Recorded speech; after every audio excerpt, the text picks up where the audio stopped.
პალესტინელები საუკუნეები ცხოვრობდნენ მოყოლებული 1948 წლიდან. აი თუ ჩვენ 1992 წლიდან გამოყვარეს იქიდან. ესენი გამოყარეს ცოტა უფრო ადრე. ორივეს ვიდეო კადრები გვაქვს.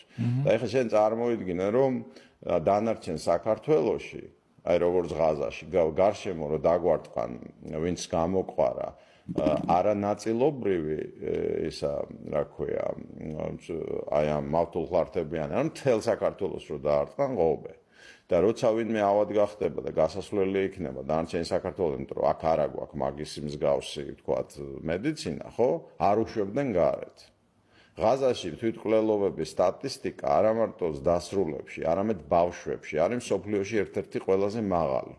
იმიტომ რომ 12-დან 40 კილომეტრზე ტერიტორიაზე ხალხი ცხოვრობს რეზერვაციაში, საკონცენტრაციო ბანაკში.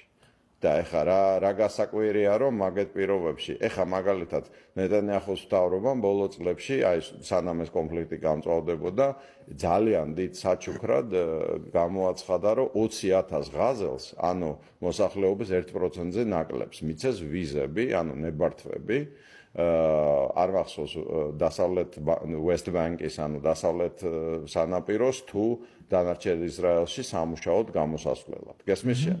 ხო და ეხლა რა გასაკვირია, რომ მაგისთან ემასი, რა ქვია, იყოს წინააღმდეგობა. მე ისევ არ ვამართლებ ტერორისტს, არც ერთი, არც მეორე მხრიდან, იმიტომ რომ ორივე მხრიდან ვხედავ ტერორიზმს. როგორც ისრაელის სახელმწიფოდან ვხედავ ტერორიზმს, პალესტინელების მიმართ, ხო? ისევ ხედავ იქიდანაც. და ეს ჩემთვის უარაა გასაკვირი. ხამას რო აბრალებენ ყველაფერს, მაშინ როგორ აუხსნათ West Bank-ში, ანუ დასავლეთ სანაპიროს ზონაში, მეორე ანკლავში, ხო?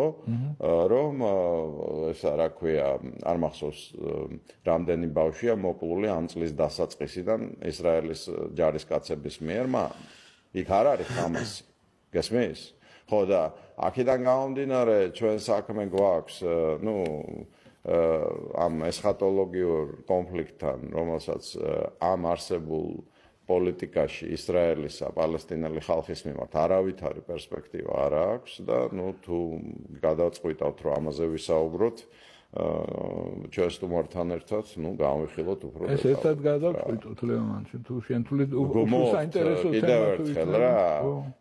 მოუკვდე აი ამ იმით რაღაც ბოდიშები, არაფერი ბოდიშები ჩვენ არ გვაქვს სახტელი. ჩვენ უნდა ვიყოთ ობიექტურები და ესა რა ქვია, ვხედავდეთ ორივე მხარეს სიმართლეს და უბედურებას. კი, რა თქმა უნდა. მე მიმაჩნია აი აქვე ვიტყვი რა, მე მაგალითად მიმაჩნია რომ ებრაელ ხალხს ვისაც უწერია თავის მთავარ წიგნში და მათ შორის ნაწილობრივ ჩვენ მთავარ წიგნში, ანუ ბიბლიაში, რომ ისინი იქ ცხოვრობდნენ, ეს მათი ათმული მიწა, აქვს უფლება მან ცხოვრობდნენ და ქონდეთ სახელმწიფო. მაგრამ ზუსტად მასზე პალესტინელებს, რომლებიც იმაში რა ქვია, ბიბლიაში ფილისტიმელებად მოიხსენიებიან, ხო? აქვთ უფლება მან ცხოვრებისა და საკუთარი სახელმწიფოს ქონისა. და თუ ამ ორ ხალხს არ შეუძლია ქონდეთ ერთიანი სახელმწიფო, ხო? მაშინ რა ხდება? მაშინ ხდება გაყოფა ორ სახელმწიფოდ, როგორც თავის დროზე გაყვეს ესა რა ქვია, უკრაინა და რუსეთი. ესა რა ქვია, ისინიც სემიტები არიან, ესენიც სემიტები არიან. ისინიც სლავები არიან, თან აღმოსავლეთ